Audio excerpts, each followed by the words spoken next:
తెలుగువారి పెళ్ళి ఇలవైకుంఠమే మళ్ళీ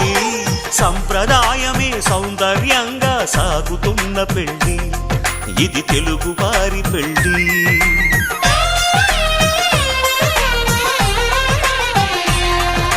తెలుగువారి పెళ్ళి ఇలవైకుంఠమే మళ్ళీ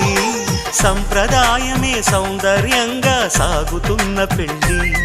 ఇది తెలుగువారి పెళ్ళి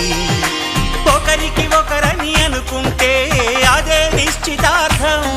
ఆ నిర్ణయానికి తలవంచడమే పెళ్ళి అంతరార్థం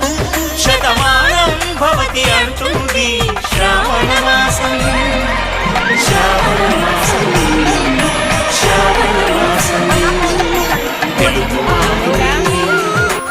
ఇలవైకుంఠమే మళ్ళీ